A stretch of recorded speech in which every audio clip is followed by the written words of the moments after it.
अस्सलाम वालेकुम प्यारे बच्चों। जमात दूम, मजमून उर्दू, अनवान तंदुरुस्ती हजार नियामत है।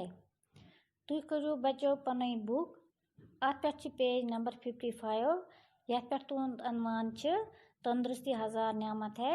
तुम थो असल पे ध्यान तो वो तुम पन्नस टॉपिकस कुन वो तुम पन्नस यथ अनवानस कुन। शाबाश ये पे कन वो गथ क्या लिखमत अल्फाज की गथ परो अमे पत परो पन अनवान। हेर कन गथ दित ताज़ा, ताज़ा गो साफ आसुन, सेहतमंद क्या गो तंदुरुस्त। इथे पे मकवी, मकवी गो कवा देने वाला। तुझ बन कन पत यह तंदुरुस्ती हजार नियामत है, ये अनवान सोन अजो। गथे वनमो बस कस वनो सेहतमंद या कस वन है ये तंदुरुस्त। कुस इंसान हेकोन नित ये सह तंदुरुस्त इंसान या ये सह सेहतमंद इंसान या सारी तान फिट आसन तस वनो ये सह तंदुरुस्त। मतलब तस अचन हज लाइट तस ठीक, तस नर जंग तन ठीक, तसन दिमाग ठीक, तसन सारी जिसम सोरी जिसम आ ठीक, तस हेको वनित ये सह तंदुरुस्त, ये सह सेहतमंद। नत खुदा दीन नजात अल्लाह ताला बचन कंस कुन चीज़ डिफेक्ट या म्यादस दोद या बे कुन दोद या बे तान आसने फिट कह तस हेको तंदुरुस्त वनित कहें, तस हेको सेहतमंद वनित कहें। वो सनिस ये अनवानस मज अत मज कुस कुस चीज़ पज खुन, क्या पज करुन यम सत सोन जिसम ठीक रोज, सोन सेहत तंदुरुस्त रोज। तुम वो पन यह अनवान अजुक तो परो वो अत मज तंदुरुस्ती, तंदुरुस्ती हजार नियामत है। पे क्या तंदुरुस्ती हजार नियामत है। तंदुरुस्त और सेहतमंद जिस्म के लिए ताज़ा हवा चाहिए, साफ पानी चाहिए। पेज नंबर 56 करियो तुम। मकवी गुज़ा चाहिए, हवा को साफ रखने के लिए दरख्तों की हिफाजत करना ज़रूरी है। उबला हुआ पानी साफ होता है, इसीलिए पानी उबाल कर पीना चाहिए। मकवी गुज़ा में दूध और गोश्त शामिल हैं। ताज़ा फल, दालें और सब्जियां भी ताकतवर गुज़ा हैं। जिस्म सेहतमंद हो तो आदमी सब काम कर सकता है। एक तंदुरुस्त जिस्म में ही तंदुरुस्त दिमाग होता है। इसीलिए कहते हैं कि तंदुरुस्ती हजार नियामत है।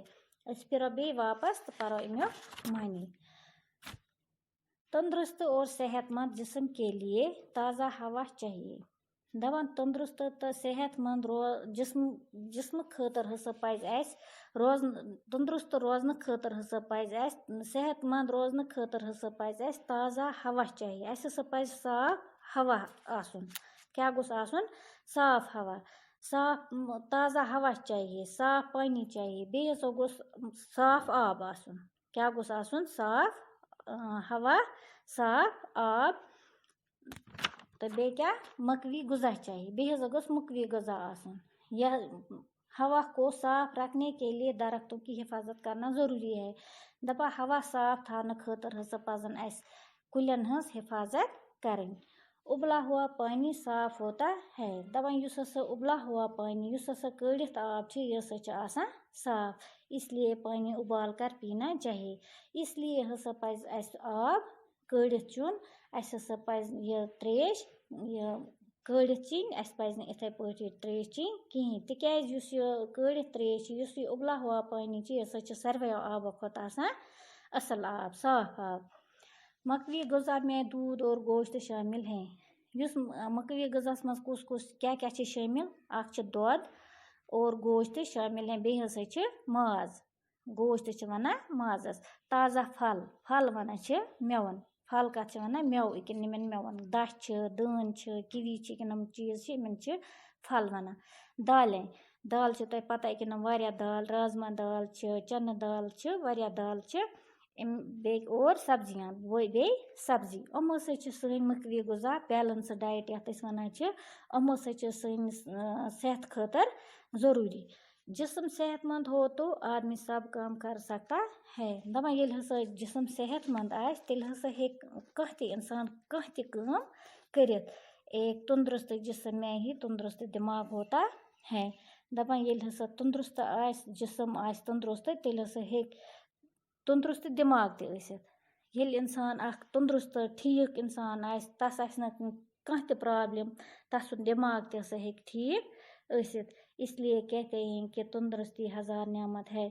توے ہسا چھِ ونان ییٚلہِ ہسا اِنسانس صحت آسہِ یہِ ہسا چھِ ساس بدٮ۪ن نعمتن کھۄتہٕ اصل. اگر انسان سُنٛد ٹھیٖک آسہِ صحت تیٚلہِ ہسا سورُے کینٛہہ تس باسان ٹھیٖک. خۄدا دِیِن نجات. اگر یِمو چیٖزو منٛز یِمو تانو منٛز کانٛہہ تان اَسہِ ٹھیٖک آسہِ نہٕ کینٛہہ پتہٕ آسہِ اَسہِ یورٕ کٮ۪ن خبر کیٛاہ تہِ کۭژاہ دولت تہِ کینٛہہ تہِ آسہِ أچھن ہٕنٛز لایٹ آسہِ نہٕ کینٛہہ أسۍ کیٛاہ ہٮ۪کو تتھ کٔرِتھ. اسلیے ہسا چھِ ساروٕیو نعمژو کھۄتہٕ گۄڈٕنٮ۪تھٕے اِنسانس نعمت سُہ ہسا گوٚو صحت. اللہ تعالیٰ تھٲیِن اَسہِ تہِ صحت سلامت تۄہہِ تہِ تھٲینو صحت سلامت تُہُنٛد صحت تہِ روٗزِن ٹھیٖک کٔرنو رٲچھ پنٕنۍ اللہ تعالیٰ تہٕ باقٕے شُکریہ.